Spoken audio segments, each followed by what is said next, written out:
If it wasn't for a last-minute change of mind, new citizens in this country would be swearing an oath to Canada, not the Queen. Former Prime Minister of Canada, Chrétien's former citizenship minister, is speaking out.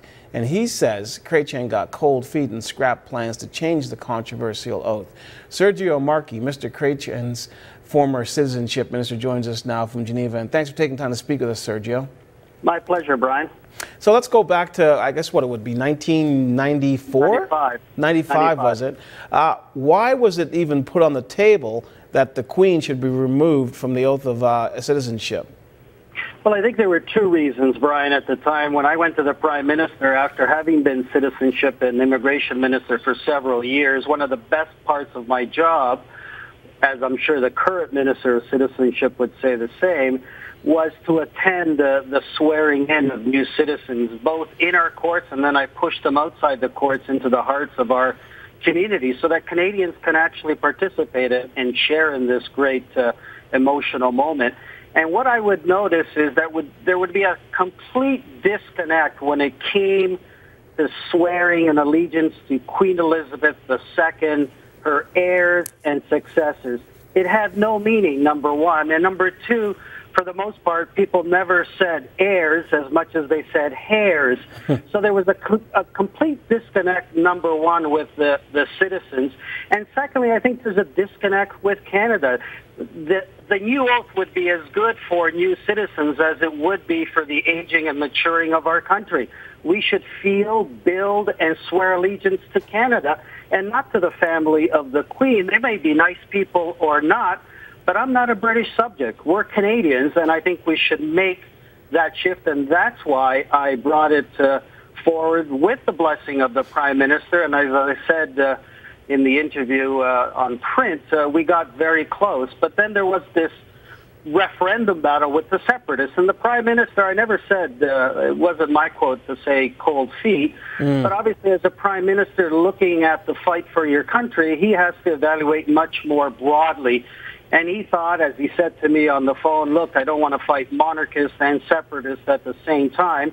I thought it would have been good for our federalist campaign in Quebec, because I'm not sure that Quebecers are particularly passionate about the monarchy. But it was his judgment to park this issue in the benefit for the campaign for Canada.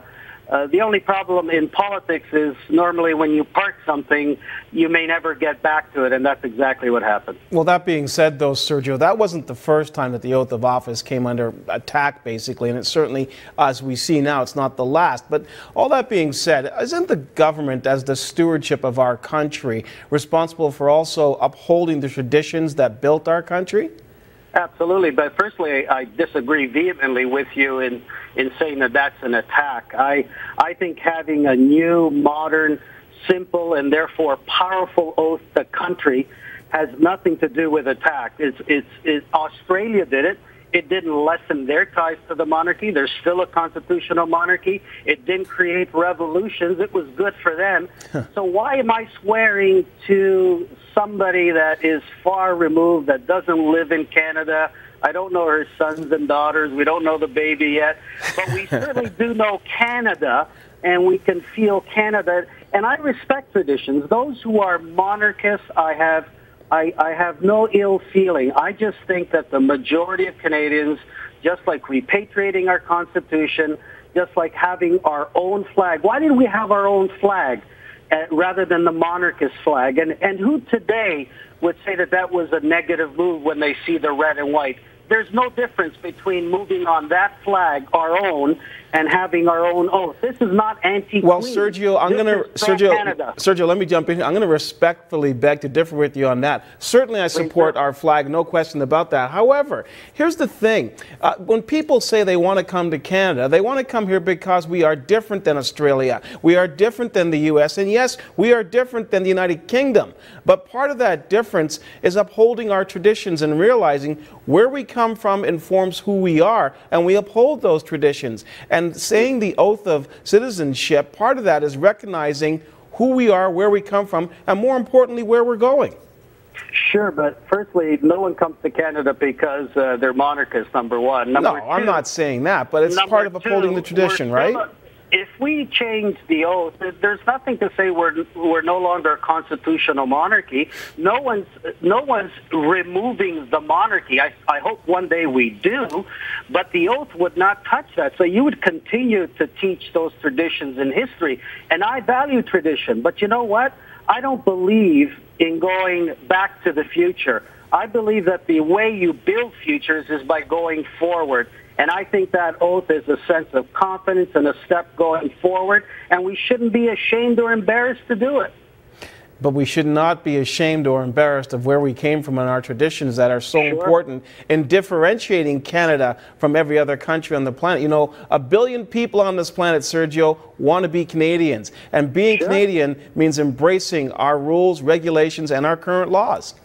But how many people around the world are serious about the monarchy, this make-believe? Come on, Brian, we can talk about the freedom of Canada, the opportunity of Canada, the equality of Canada, the progressivity of Canada, the environment of Canada. But let's not make believe that people are moved to come here for the monarchy, and don't make it believe that there's billions of people out there that are embracing. If there's any movement around the world, it's to let go of these fairy tales. We're not subjects anymore, Brian. We should be landlords and not tenants. It's just part of being part of the Canadian diaspora, though, Sergio. That's the whole thing. I'm not saying that people want to come to Canada to be part of the monarchy. If they want to do that, hey, Great Britain's got a bunch of islands that they can put people on. But if you come to Canada, you want to be Canadian, you have to follow the rules of this country. And one of those rules is that you swear an oath of allegiance to that constitutional monarchy that is our country. But what's wrong with swearing allegiance to Canada? Do both. And no one is getting rid of the monarchy. Why can't we have the best of both worlds, Brian? But we do have the best of both worlds right now. Don't we have the best of both worlds right now? I don't believe at all. If you've been in the room as I have and see the complete disconnect and the complete irrelevance, there's a lot of traditions we should honor. For example, why does the Harper government fail to honor the anniversary of the Charter of Rights and Freedoms? That's a great... Well, you're 100% right there, and that's a different argument we should have on another day. But Sergio... No, what it says is that Harper's very choosy. He chooses very conservative ideas. Well, I'll have to defend the government on this one, Sergio. They didn't start this fight. 3 people who are in front of the Ontario Court of Superior Court started this fight. But here's one thing, Sergio. What I'm talking about is putting the Royal back into the Navy. So it's clear where Mr. Harper wants to go, and I think he's going back to the future, and I'm not sure if that's in sync with Canadians, quite frankly. Well, Sergio, this is a debate that could go on back and forth for some time. I appreciate you taking time to speak with me today, and thank you very much for this. Thanks for having me, Brian. It's a pleasure.